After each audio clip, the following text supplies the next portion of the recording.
नमस्कार बंधुरा welcome back to मुडी फूडी।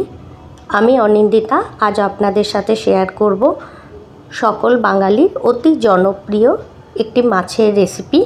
एटिर नाम होच्छे सर्षे इलिश और এই रेसिपिटी बानानो जेमन सहज खेतेও तेमनि दुर्दान्त स्वादेर। तो चलुन बंधुरा रेसिपिटी शुरू करी। तो सबार प्रथम सर्षे इलिश बानाबार जोन्नो आमी एकटा पेस्ट बानाबो। तार जोन्नो आमी दुई धरनेर सर्षे नियेछि 1 टीस्पुन करे और पोस्त नियेछि 1 टीस्पुन। एगुलिके आमी भालो करे वाश करे आधा घंटा भिजिए रेखे दिएछिलाम। एखन आमी एगुलिके छेके मिक्सार ग्राइंडारे दिए देब।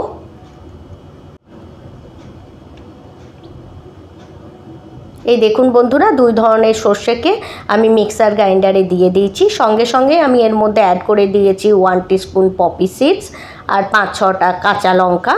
এখন একটু জল আর 1 পিঞ্চ আমি নুন দিয়ে এটার একটা পেস্ট বানিয়ে নিলাম। এই দেখুন আমার পেস্টটি বানানো হয়ে গেছে। এখন আমি এই পেস্টটিকে ছেঁকে নেব। ইলিশ মাছের আরও অনেক রেসিপি আছে আমার চ্যানেলে, আমি লিংক ডেসক্রিপশন বক্সে দিয়ে দেব, আপনারা চেক করতে পারেন। এই দেখুন বন্ধুরা আমার সর্ষের পেস্টটি ছাঁকা হয়ে গেছে। আর এদিকে সর্ষে ইলিশ বানাবার জন্য আমি একটা কড়াইয়ে 1 টেবিল স্পুন মাস্টার্ড অয়েল গরম করার জন্য রেখে দিয়েছি। আমার অয়েল অলরেডি গরম আছে।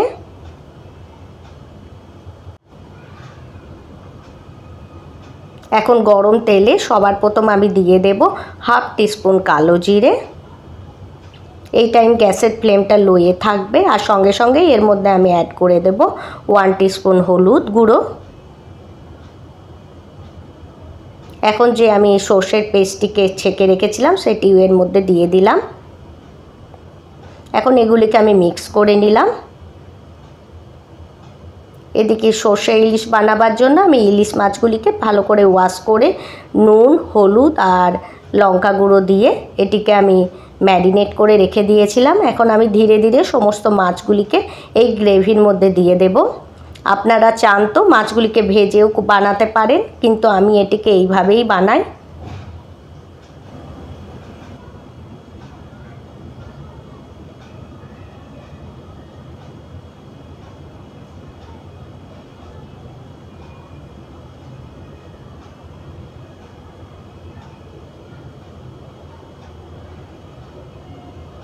এই দেখুন বন্ধুরা সমস্ত ইলিশ মাছগুলিকে আমি গ্রেভির মধ্যে দিয়ে দিয়েছি।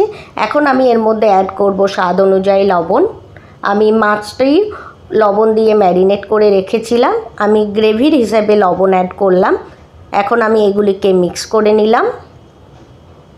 মিক্স করে নেওয়ার পর এটিকে আমি ঢাকা দিয়ে মিডিয়াম ফ্লেমে প্রথমে 10 মিনিট কুক করে নেব।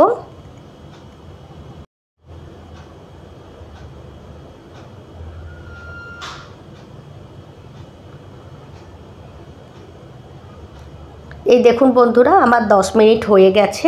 মাছটা একটা সাইড কুক হয়ে গেছে। এখন গ্যাসের ফ্লেমটা লো করে আমি সমস্ত মাছগুলিকে পাল্টি করে দেব। পাল্টি করে দেওয়ার পর আবারও এটিকে ঢাকা দিয়ে লো ফ্লেমে 5 মিনিট কুক করে নেব।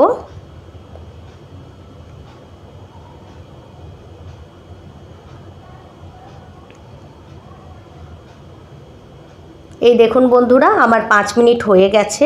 ইলিশ মাছগুলি পুরোপুরিভাবে কুক হয়ে গেছে।